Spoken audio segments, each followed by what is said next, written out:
திமுகவும் வேணாம் அதிமுகவும் வேண்டாம் என்கிற பிரின்சிபல்ல தான் 8% ஓட்டுல வைகோ ஆரம்பிச்சார், விஜயகாந்த் ஆரம்பிச்சார். ஸோ சீமான் 3 எலெக்ஷனுக்கு அப்புறம் 8 தொட்டார். ஸோ இந்த முறை அந்த இடத்த விஜய் எடுத்துக்கொள்ள இவர் அந்த தமிழ் ஐடென்டிட்டியை வச்சுட்டு போயிட்டு இருக்கிறது. உங்க கணக்குல 8ல இருந்து 4 குறையும், என் கணக்குல 6ல இருந்து 4 குறையும். அவர் கேண்டிடேட்ஸை மெயின்டைன் பண்றது இல்ல, சேம் கேண்டிடேட்ஸை போட்டு அங்க தொகுதியை நர்ச்சர் பண்றது இல்ல, பூத் மேனேஜ்மெண்ட்ங்கிறது பண்றது இல்ல. ஏன் மாத்துறாருன்னு நினைக்கிறீங்க? அவர்கள் தெளிந்தார்கள்னு சொல்லலாம். 18ல இருந்து 25 வரைக்கும் இந்த மாதிரி ஆன்டி எஸ்டாப்ளிஷ்மெண்டா இருந்து அவங்க மாறலாம். காசுக்கு வாங்கிட்டும் பண்றாரு.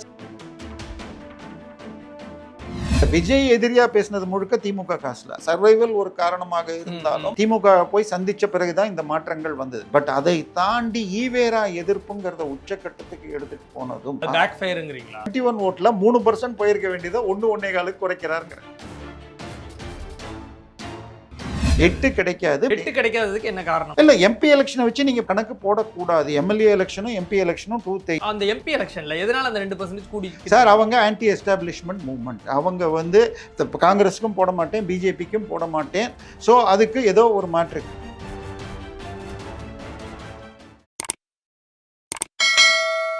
வணக்கம். வணக்கம். இப்போ இந்த நிலையில இந்த தேர்தல் நாம் தமிழர் கட்சிக்கு எந்த மாதிரி அமைஞ்சிருக்குது? ஏன்னா தாவேக்கா உள்ள வந்ததுலேருந்து, அரசியல் களத்துக்குள்ள வந்ததுலேருந்தே வந்து நாம் தமிழர் கட்சியினுடைய வாக்குகளை தான் அவங்க பிரிக்க போகிறாங்க. அதே இளைஞர்கள், அதே ஒரு தமிழ் உணர்வு, இந்த இளைஞர்கள் எல்லாம் சீமான் கிட்ட இருந்தவங்க. பெருவாரியாக தமிழ் தேசியம்ங்கிற கொள்கையை ஏற்றுக்கிட்டவங்க மாற்றி போட போகிறது இல்லை. பட் ஒரு மாற்றம்னு நான் சீமானை பார்க்குறேன் அப்படின்னு ஓட்டு போட்ட ஒரு 2 இல்லை 2.5% அப்படியே வந்து விஜய் எடுத்துப்பாரு அப்படின்னு சொன்னாங்க. பட் இன்னைக்கு போலிங் முடிஞ்சிருச்சு. அந்த 8% தக்க வைப்பார் அப்படின்னு நீங்க பாக்குறீங்களா? இல்ல பெருவாரியா விஜய் இல்ல 2021 வாங்கினது 6, 2024 8. ஸோ 21 பேஸ் வச்சுக்கிட்டா 6ன்னா அதுல இருந்து 1.5% குறையலாம். ஐ மீன் 24 பாராளுமன்ற தேர்தல். இல்ல சார், பாராளுமன்ற தேர்தலிலேயே வந்து அசம்பிளிக்காக நிற்கக்கூடிய ஒரு கட்சிக்கு இவ்வளவு போடுறது பெரிய விஷயம் தான். இல்ல, நான் சொல்றது பாராளுமன்றத்தையும் இதையும் நம்மளால மேட்ச் பண்ணி பார்க்க முடியல. நான் சொல்றது இது 19 and 24 வாங்கின ஓட்டை விட 21 குறையுது. இப்போ ஈவன் 14ல் ஜெயலலிதா வாங்கினதை விட 16ல் குறையுது. ஸோ 21 வச்சுக்கிட்டா விஜய் சீமான் வாங்கினது 6%. ஆனாலும் ஈவேரா எதிர்ப்பு போன்ற விஷயங்கள் மூலமாக 4லிருந்து 5% எங்கேயோ இன்பிட்வீனை தக்க வச்சிருப்பாருன்னு எதிர்க்கிறேன். 8 கிடைக்காது. பட் 2021 பேஸா எடுத்துக்கிட்டு 8 கிடைக்காததுக்கு என்ன காரணமா இருக்கும்? இல்ல, எம்பி எலெக்ஷனை வச்சு நீங்க கணக்கு போடக்கூடாது. எம்எல்ஏ எலெக்ஷனும் எம்பி எலெக்ஷனும் அந்த எம்பி எலெக்ஷன்ல எதனால அந்த 2% கூடி? சார், அவங்க ஆன்டி எஸ்டாப்ளிஷ்மெண்ட் மூவ்மெண்ட். அவங்க வந்து காங்கிரஸுக்கும் போட மாட்டேன், பிஜேபிக்கும் போட மாட்டேன். ஸோ அதுக்கு ஏதோ ஒரு மாற்று. கமல் போன 2019 21 எலெக்ஷனில் கமல் வந்து சென்னையில் 10% வாங்கினார். இந்தியா தமிழ்நாடு ஃபுல்லாக 3% தான், சென்னையில் 6லேருந்து 10%. ஸோ இது எப்பயுமே இருக்கும். ஆன்டி எஸ்டாப்ளிஷ்மெண்ட் பாஜகங்கிற ஒரு வெறுப்பு தமிழகத்தில் பரப்புனது இப்போ குறைஞ்சிட்டு வந்துடுச்சுன்னு வச்சுக்கோங்க. பட் ஸ்டில் அது இருக்குது. ஸோ இது எல்லாத்தையும் வச்சு சீமான் 4லேருந்து 4.5 குறைய மாட்டாருங்கிறது என்னுடைய பார்வை. சாணக்கியாவை பொறுத்த வரைக்கும் அவர் 8 கூட ரீடைன் பண்ணுவார்னு பாண்டே சொல்லிட்டு, அவர் வேற ஒரு கணக்கு போட்டு ஒரு அனலிசிஸ் இல்லை, அதை வெளியில சொல்ல மாட்டேன். சொல்லிட்டு இருக்காரு. ஸோ நான் என்னுடைய பார்வை 4லேருந்து 4.5. அதுக்கு முக்கியமான காரணங்களா நீங்க பார்க்குறது?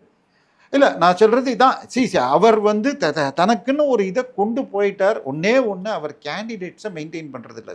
சேம் கேண்டிடேட்ஸை போட்டு அங்கே தொகுதியை நர்ச்சர் பண்ணுறது இல்லை, பூத் மேனேஜ்மெண்ட்டுங்கிறது பண்ணுறது இல்லை. ஏன் மாத்துறாருன்னு நினைக்கிறீங்க?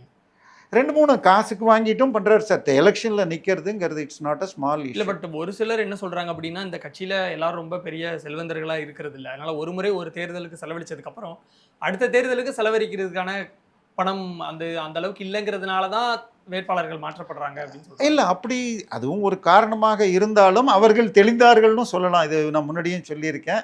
இப்போ ஃபெயில் ஆனீங்கன்னா டுட்டோரியல் காலேஜுக்கு போயிட்டு அடுத்த வருஷம் அடுத்த மாதிரி இது 25 வயசு 18லேருந்து 25 வரைக்கும் இந்த மாதிரி ஆன்டி எஸ்டாப்ளிஷ்மெண்ட்டாக இருந்து அவங்க மாறலாம். ஸோ கேண்டிடேட் ரீப்ளேஸ் பண்ணுறது, பூத் மேனேஜ்மெண்ட் பற்றி கவலையே படலை. எத்தனை பூத்தில் நீங்கள் தாவேக்கா கூட சில இளைஞர்கள் கொஞ்சம் இடத்துல லேடிஸ் இருந்தாங்க. சென்னையை பொறுத்த வரைக்கும் நாம் தமிழர்லேருந்து எவ்வளவு இருந்தது? ஸோ வெறும் சீமான் குரலுக்காக விழுகிறது தான் அந்த ஓட்டு. அது முழுக்க anti establishment type of votes. அதில் தமிழ் விதையும் தெலுங்கு எதிர்ப்பு ஈவேரா எதிர்ப்புங்கிறதெல்லாம் கொண்டு போனதுனால 4-5 இந்த முறை வாங்கலாம். பட் இதை தொடர்றது கஷ்டம். ஐ மீன் ஃபினான்ஷியலி அவர் தன்னை செக்யூர் பண்ணிக்கிட்டாருன்னு சொல்லலாம். அடுத்த கட்சியிலேருந்து வாங்கிக்கிட்டு எந்த இடத்துல எந்த ஜாதியை போட வேண்டாம்னு அந்த கட்சிக்கு ஒருனா காசு வாங்கிட்டு அவங்கள மாற்றுறதெல்லாம் பண்ணியிருக்கார். இதில் போன முறை இதில் சேப்பாக்கம் தொகுதியில் ஒரு முஸ்லீம் வேட்பாளர் பேர் அனௌன்ஸ் பண்ணிவிட்டு அதுக்கப்புறம் நீக்கினார். அங்கே முஸ்லீம் வேட்பாளரை போட்டிருந்தால் சேப்பாக்கில் ஓட்டு பிரிஞ்சிருந்தால் இவருக்கு சேக்குவாரா திமுகவுடைய சேக்குவாராவுக்கு பிரச்சனை வந்திருக்கலாம். இந்த மாதிரி சில அட்ஜஸ்ட்மெண்ட்ஸும் நடக்குது. அதை பற்றி இப்போ ஒரு பெரிய சேனலில் முன்னாள் தாவேக்காவும் சொல்லியிருக்காங்க.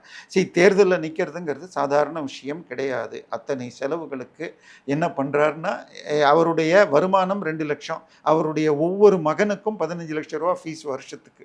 சரியா? ஸோ அப்போ என்னன்னு பார்த்துக்கங்க 2 மகன்களுக்கு. ஸோ எந்த கணக்கும் மேட்ச் ஆகலை. என்னை பொறுத்த வரைக்கும் இந்த ஆன்டி இண்டியன் மூமெண்ட் கொண்ட தியரிஸ் எல்லாமே ஒரு காலத்தில் போகணும். இந்தியா ஃபுல்லாக காங்கிரஸ் வர்சஸ் பிஜேபிங்கிற மாதிரி மாறணும். பட் அதுக்கு இன்னும் நேரமாகலாம். பட் அதில் இந்த தேர்தல் சிறு கட்சிகளை அழைக்கலாம். இல்லாட்டி கேரளா மாதிரி எல்டிஎஃப் யூடிஎஃப்ங்கிற மாதிரி 2 அணிகளுக்குள்ள இந்த 3 நாளாக பிரியறது இந்த முறை குறையலாங்கிறது இந்த முறைக்கு. ஓகே, இப்போ பாராளுமன்ற தேர்தலை பார்க்க வேண்டாம், நான் சட்டமன்ற தேர்தல் தான் எடுப்பேன். இப்போ 6%, அந்த 6லேருந்து 1 இல்லை 1.5% குறையுங்க.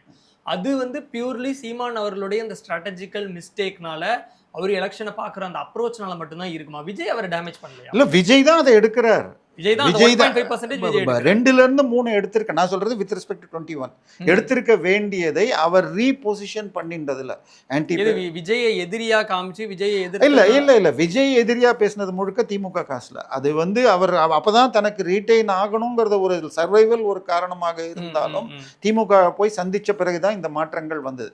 பட் அதை தாண்டி ஈவேரா எதிர்ப்புங்கிறத உச்சக்கட்டத்துக்கு எடுத்துட்டு போனதும் பேக்ஃபயர்ங்கறீங்களா? இல்ல, அது வந்து அவருக்கு ஒரு 3 ஒரு பக்கம் போனதை இன்னொரு பக்கம் நியூட்ரல் பண்றதுக்கு 3% போக வேண்டி இருக்கு. நான் சொல்ல 2021 ஓட்டுல 3% போயிருக்க வேண்டியதை 1.25 குறைக்கிறாருங்கிற. அதுக்கப்புறம் தெலுங்கு ஓட்டு, இதுலேயும் தெலுங்கர்களை நிற்க வச்சது, ப்ளஸ் கேஷ் கேல்குலேஷன் பார்த்து நிற்க வச்சிருக்கிறது. உதாரணமாக மயிலாப்பூர் அவருடைய வேட்பாளருக்கு கொஞ்சம் ஓட்டுகள் பிராமின்ஸ் ஓட்டு வரும்ன்றாங்க. மயிலாப்பூரில் மொத்தமே 5% தான் பிராமின்ஸு. பட் இருந்தாலும் அந்த அருணுக்கு சில ஓட்டுகள் வரும்லாம் சொல்கிறாங்க. ஸோ கேஷ் கேல்குலேஷன் பண்ணி எல்லா சோஷியல் இன்ஜினியரிங்கும் பண்ணதில் 4க்கு குறைய மாட்டாருங்கிறது என்னுடைய பார்வையாக இருக்கிறது. ஓகே, பட் நாம் தமிழர் கட்சி வந்து இவ்வளோ நாளாக வந்து அவங்களுக்கு சீட் கன்வர்ஷன் நடக்கலைன்னா கூட அவங்களுக்கான பூஸ்டாகவும் வெளியே கேட்குறவங்களுக்கு ஒரு விஷயமாகவும் சொல்லிட்டு இருந்தது என்ன அப்படின்னா, எத்தனை முறை நாங்கள் தொடர்ச்சியாக தோற்றிருந்தாலும் எங்களுடைய வாக்கு சதவீதம் வந்து கொஞ்சம் கூட குறைஞ்சதே இல்லை. 16ல் ஆரம்பித்து 1%, 4%, 6%, 8% நாங்கள் வந்துட்டே இருக்கிறோம் அப்படிங்கிறது தான் அவங்களுக்கு ஒரு ஆக்சிஜனாக அந்த கட்சிக்கு இருந்தது. அதுதான். பட் இப்போ அதுவே பிரேக் ஆகி ஒரு ஸ்டெப் 2% பேக் ஆகி பின்னாடி வரும் பொழுது அவங்களுக்கான அந்த கோர் ஆக்சிஜன் அவங்க எதை சொல்லி இவ்வளோ நாள் அவங்க கட்சியை வளர்த்தாங்களோ எல்லாமே அடிபட்டு போகுது இல்லை. ஸோ அவங்களுடைய ஃபியூச்சர் இதுக்கப்புறம் ரொம்ப ஸ்ட்ரகிளாக இருக்குமான்னு கேட்குறேன். இல்லை, அதாவது அந்த கட்சியில் நீங்களே சொன்னீங்க இப்போ வேட்பாளர்களாக நிற்கிறவங்க கண்டினியூ பண்ண முடியல. அவங்க வேறு இதுக்கு இப்போ ராஜீவ்காந்தியாக இருக்கட்டும், கலைமல் வரைக்கும் போயிட்டே தான் இருக்காங்க. ஸோ அந்த ஒன்று சீமானுடைய பணபலம் அதிகரிச்சுட்டு தான் இருக்குது. ஐ மீன் அது எங்கேருந்து வருது? இல்லை வெறும் திரள் நிதியாக இருக்க வாய்ப்பு இல்லை.